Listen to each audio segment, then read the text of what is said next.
All right, so now I'm going to talk about boundary matrices.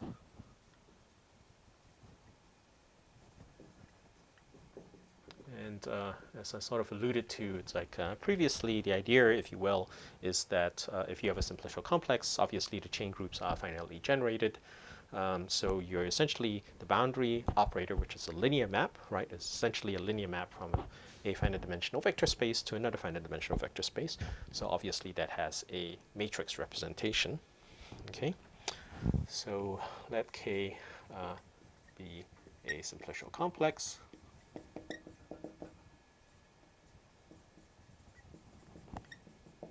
Okay, and then so the P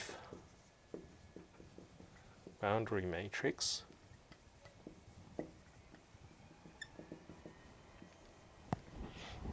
represents sort of P minus 1 simplices as rows,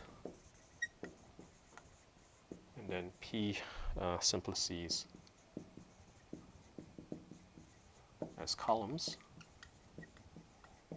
So I'll sort of show you, it's like in a little bit, it's like why, it's like how this all works. Okay, so and then what happens, of course, is that you're going to order it's like these simplices in an arbitrary way, but in a fixed way. Okay, so I'm going to assume that the simplices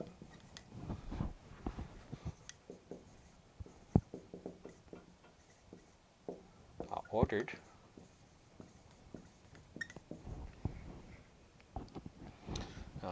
and in some sense, again, this ordering is arbitrary, but I'm just going to fix it, right?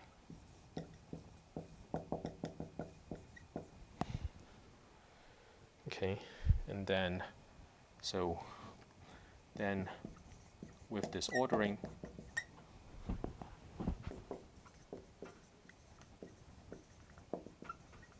right, you can write down this boundary operator beta p as some sort of matrix. Let's call that A sub I superscript j, right, where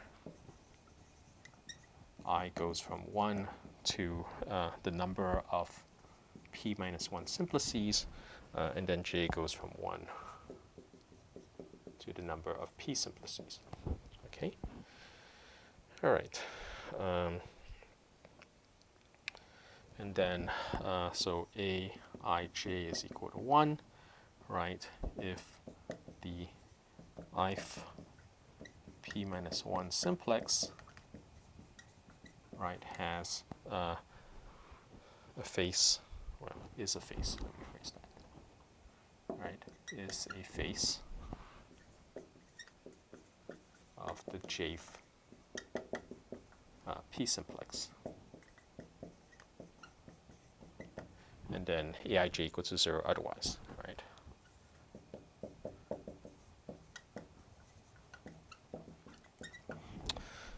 Okay, so with that in mind, then, right, it's easy to convince yourself that if you're given a piece chain, let's say C is equal to sum of AI sigma I, right, then you can write down the boundary operator, right, of CP, of the boundary P of C, right, in the following way. Okay, so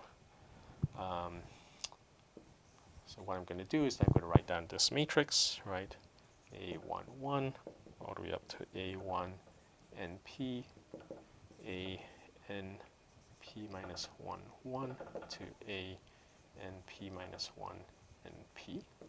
Okay, so this matrix is not in general a square matrix, right? It's only square if the number of p simplices and p minus 1 simplices are the same. Okay, and then, all right, so you can think of, it's like the boundary operator acting on C as acting on this coefficient vector. So there's an A1 to A NP, right? Because this is a P chain, right? So there are sort of NP coefficients, if you will, right? Whether or not it's there or it's not, right? And again, it's easy to convince yourself when you do this, right, that when you what you're going to end up doing then is you're going to get a bunch of coefficients in which then multiply into the p minus 1 simplices. Okay, and again, more or less, all you're really doing, right, is for each of these simplices, okay, say simplex 1 to simplex n minus n sub p, right? You're going to, it's like just, you know, it's like tabulate, it's like all the p minus 1 simplices within the boundary of each of those simplices. Okay. All right. So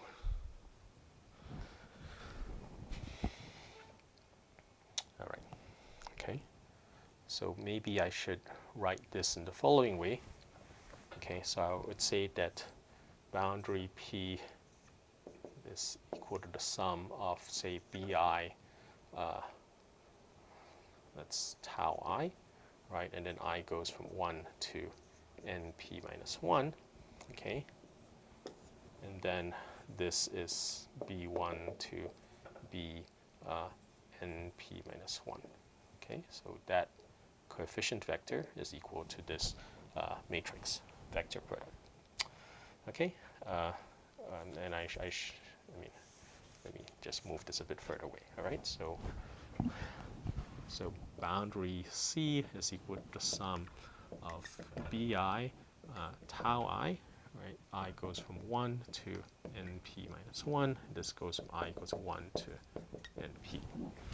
Okay, all right. And so that's really what you have. Okay, so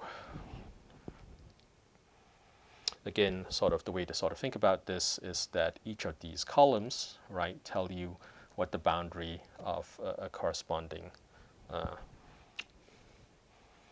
each of the columns tell you what the boundary of the corresponding simplex is, right? So this tells you, if you will, it's like the boundary, sort of the faces, if you will, right?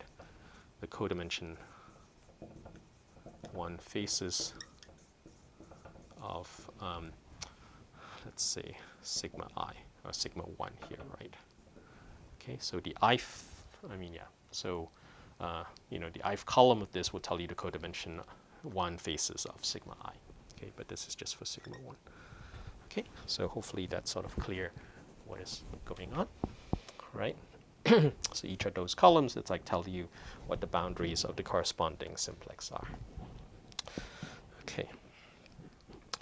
So once you have that, right, once you have these boundary operators, you want to, again, it's like when we were discussing, it's like the All-Poincare, it's sort of theorem, right? What we're really concerned about are sort of the rank and nullity, if you will. It's like of these kind of boundary matrices. Okay.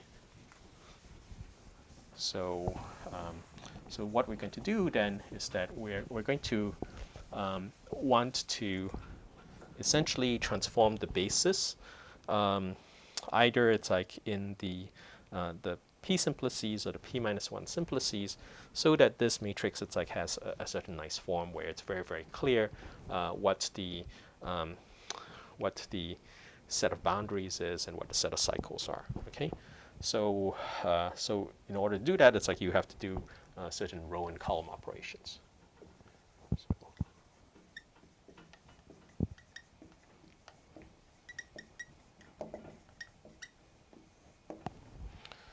Okay, so the rows of the beta p, right, form a basis for the p minus 1 chain group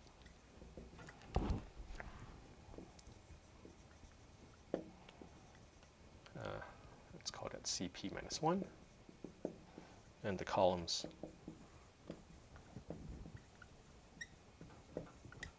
form a basis of the p chain group.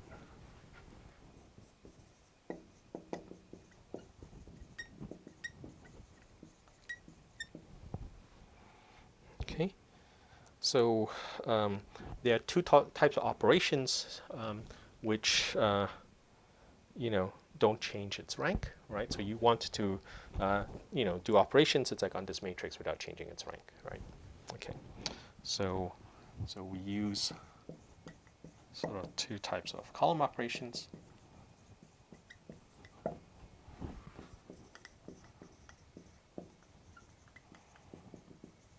So one way to sort of think about it again is that, as was mentioned here, the columns form a basis for the P chain group. So if you do column operations, one way to sort of thinking about it is that you're changing the basis for the P chain group. Okay, and again, you want to do this in a way which doesn't mess things up, right? Doesn't change its rank. Okay, so there are sort of two things you can do. You can use two types of column operations, which sort of preserve the rank.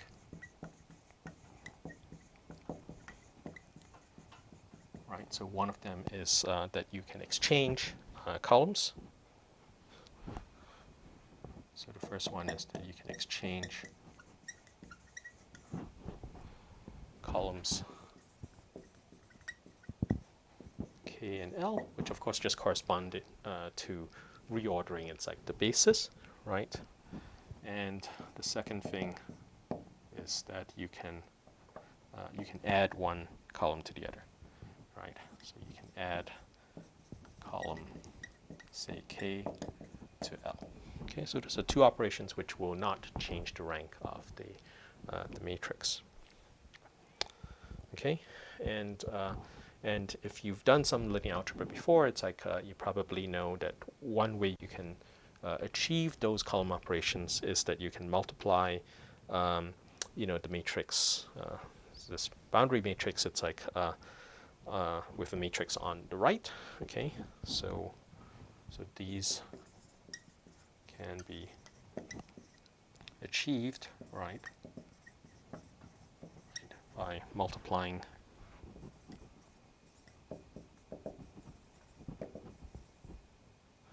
with a matrix. Let's call it V, okay, which is Vij on the right. Okay, so again, if you go back to your linear algebra, it's like you'll probably realize that there is a difference between left and right multiplication. All right, if you multiply on the right, it's like you're going to, amongst other things, it's like act on the column spaces. If you multiply on the left, it's like you're going to do something with the row spaces. Okay, so yeah. So let's see how you do these operations.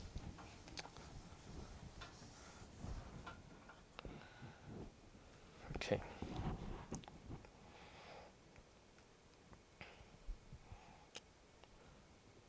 Okay, so I'm going to have this boundary operator. Okay, and this is going to be the kth column, and then this is going to be a new column, which is going to be the kth plus L column in the Lth position, right?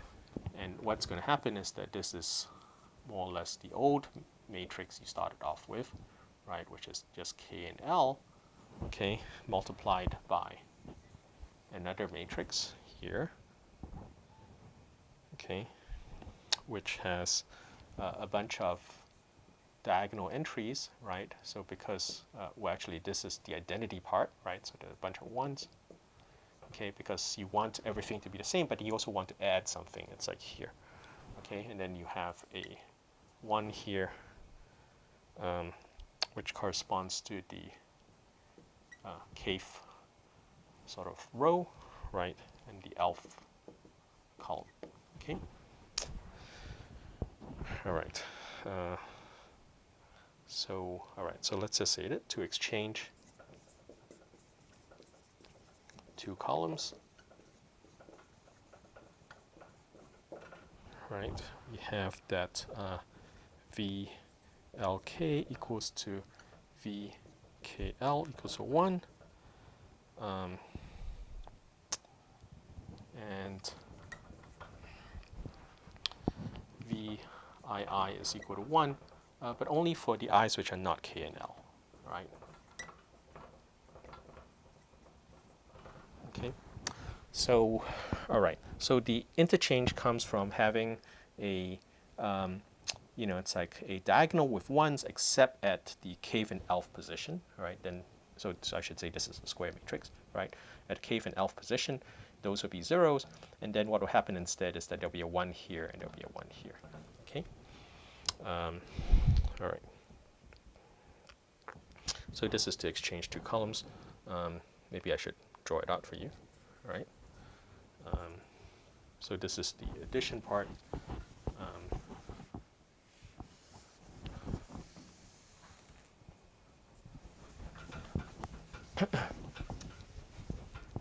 Okay, so using sort of a picture like this, right? So if you want L and K equals to K and L, so hopefully you understand that I mean that these things are in the same columns as before, right? And this is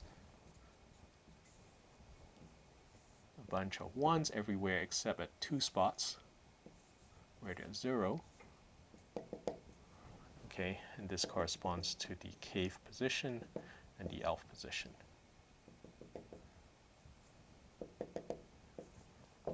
Okay, but what will happen is that there is an entry, right, in the cave row elf column where it's 1, and the elf row cave column where it's 1. Okay. All right. So that's more or less the exchange, right? Okay. And then this was the matrix for the add K to elf column. Right. Maybe I should put this up here, right? So here VLK is equal to VKL is equal to 1, and then VII is equal to 1 if I is not equal to KL, and then everything is 0 otherwise. Okay, all right. So let me see what that entry is, right? So here we have that LK is equal to 1, right? And then VII is equal to 1 for I is equal to 1 to NP, right? And then 0 otherwise. Okay. All right. So again, it's like it's like given this, it's like you can work out how this multiplication on right by these two matrices act on the boundary matrix. Sorry, that's not equal to, right? And you'll see that its action, it's like on this boundary matrix is to either do this column exchange or to add the cave row to the elf column. Okay. All right. So you can do something similar then. It's like now on the row spaces. Okay. So let's maybe talk about that.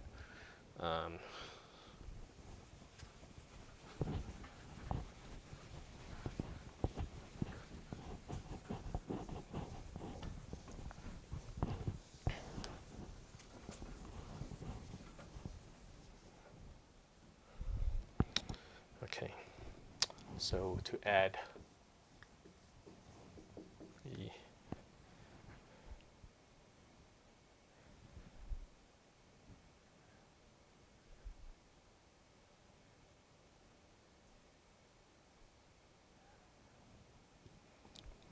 sort of cave row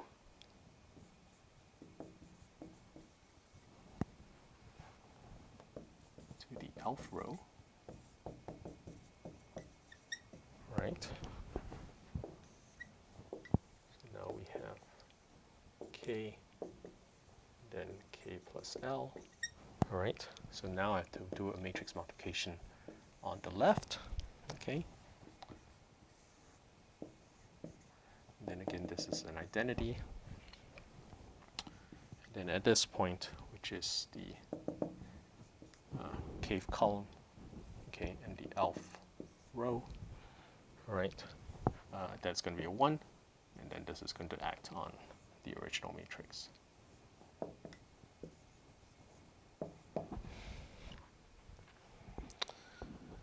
Okay, so we have that, let's call this matrix U, right, which has the form UJI. Okay, and then ULK equals to 1, and then the UIIs is equal to 1. Okay, so this is the add the kth row to the elf row, and then we also have the row exchange, right, to exchange the kth and elf rows, right?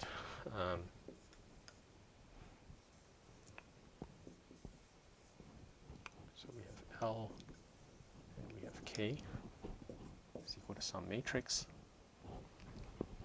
acting on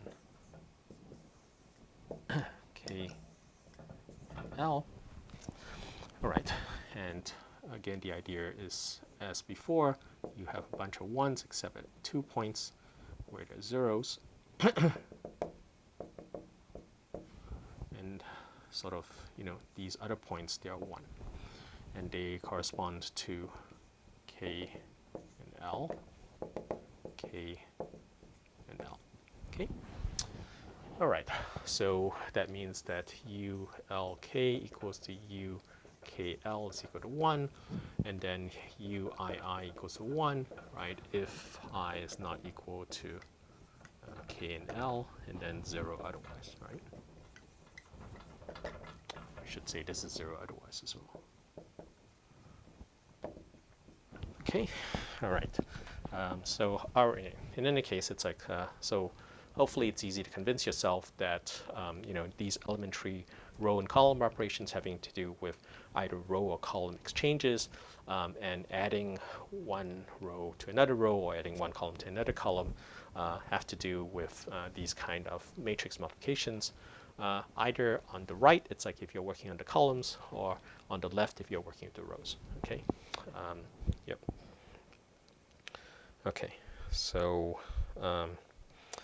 and then the point basically is that what we're going to end up doing next is what's going to be called Smith normal forms, which are a way of just using, it's like, these set of 4 basic operations, right? Row exchange, column exchange, right? Row addition and column addition, to try to massage, if you will, it's like this boundary matrix into a form where it is rank revealing, right? So it's clear what the rank of it is. And the net effect of it, again, is that you can either think of it as, manipulating the matrix, but that's sort of dual to its action on the basis, right? So it's always important to keep in mind that these matrix operations, these elementary matrix operations you're working with, have the net effect of changing the basis you're working with, okay? And that's why the representation of the linear transformation, which is the boundary operator, changes, it's like in terms of its matrix representation. Okay, so let me just stop here for now.